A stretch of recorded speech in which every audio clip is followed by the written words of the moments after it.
Serangan tentara merah yang intens di dataran tinggi Zelo sebelumnya membuat tentara ke-9 yang mempertahankan area itu mesti mundur ke tiga arah berbeda pada 19 April 1945. Namun sebagian besar dari mereka bukan mundur ke timur untuk menuju kota Berlin, melainkan ke arah barat daya dengan tujuan bergabung dengan Jenderal Walter Wenck dan tentara ke-12-nya. Karena kurangnya komunikasi, ditambah dengan respon cepat militer Soviet, membuat tentara Jerman ini akhirnya terkepung di hutan Spree, tepatnya di daerah Halbe. Dan di sanalah tentara ke-9 sebagai suatu unit tempur nyaris hancur seluruhnya. Apa yang sebenarnya terjadi di sana, dan bagaimana nasib Serdadu serta Theodor Busse selaku pimpinan tentara ke-9 tersebut? Simak selengkapnya di video ini.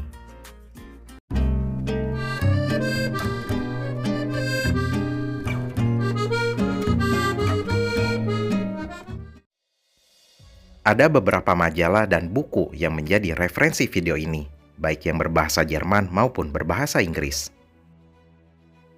Semua sumber-sumber ini memberikan gambaran yang cukup jelas tentang betapa berdarahnya pertempuran ini bagi kedua belah pihak.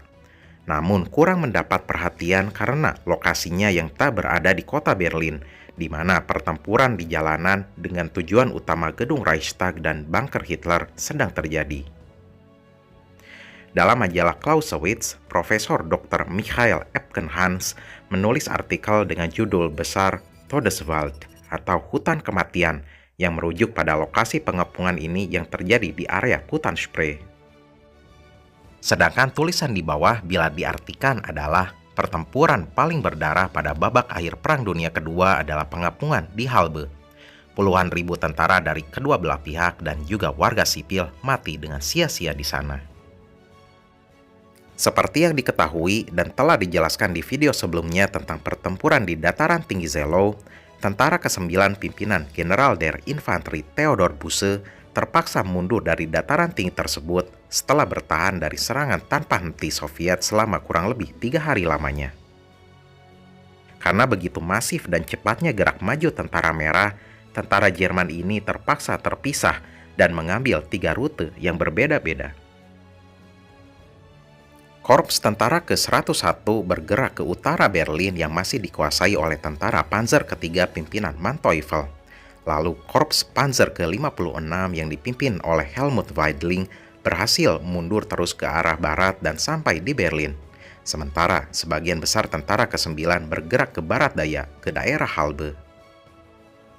Selain unit inti dari tentara ke-9, unit lain yang berada di Halbe terdiri dari Korps Gunung SS ke-5, Korps Panzer SS ke-11, Korps Tentara ke-5, dan sisa-sisa pasukan dari Frankfurt Oder, sebagian kecil pasukan tentara Panzer ke-4, dan lainnya yang total berjumlah kurang lebih 80-90 ribu personil.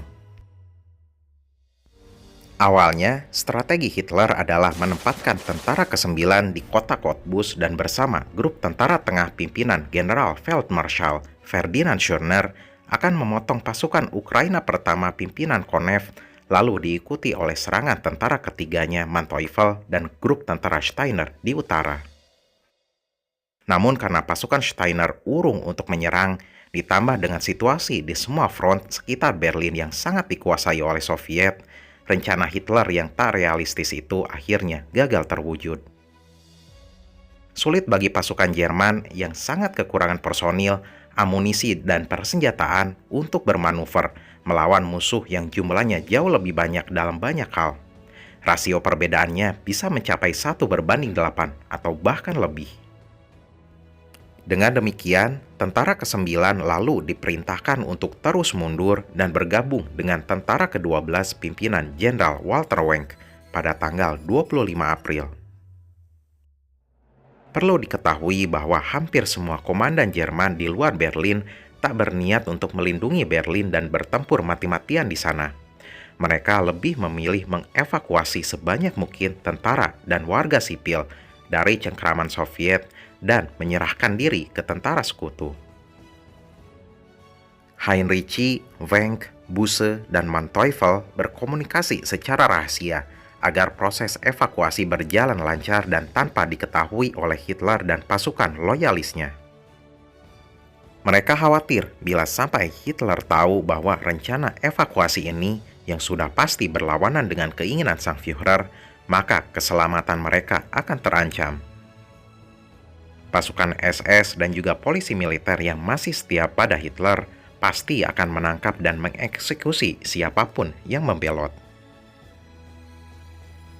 Di beberapa kesempatan sempat terjadi eksekusi di tempat oleh pasukan SS atau polisi militer, baik pada prajurit rendahan maupun komandan yang berniat untuk desersi dari pertempuran Berlin. Maka dari itu, rencana para jenderal ini dilakukan melalui saluran tak resmi. Kembali lagi ke tentara ke-9 yang saat itu telah dikepung Soviet di sekitar Halbe. Dari timur laut, pasukan Zhukov menyerang dari darat dan udara.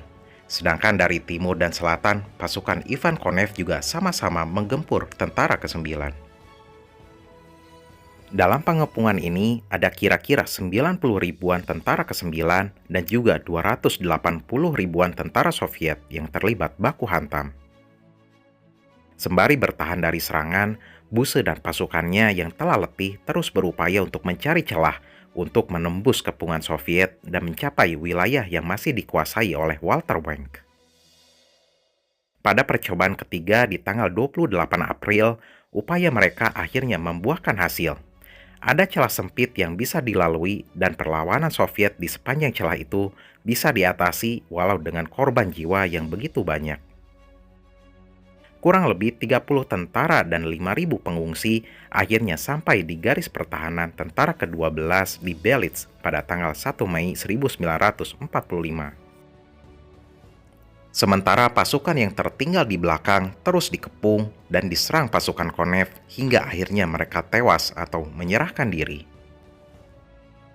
Tak ada angka pasti berapa korban tewas selama pertempuran ini. Namun diperkirakan bahwa 60.000 tentara Jerman telah tewas dan 120.000 lainnya telah ditahan oleh Soviet. Ivan Konev sampai memuji perlawanan pasukan Jerman dalam pengepungan ini. Ia mengatakan bahwa bagaimanapun pertempuran ini menunjukkan bahwa 200.000 prajurit adalah kekuatan yang perlu diperhitungkan.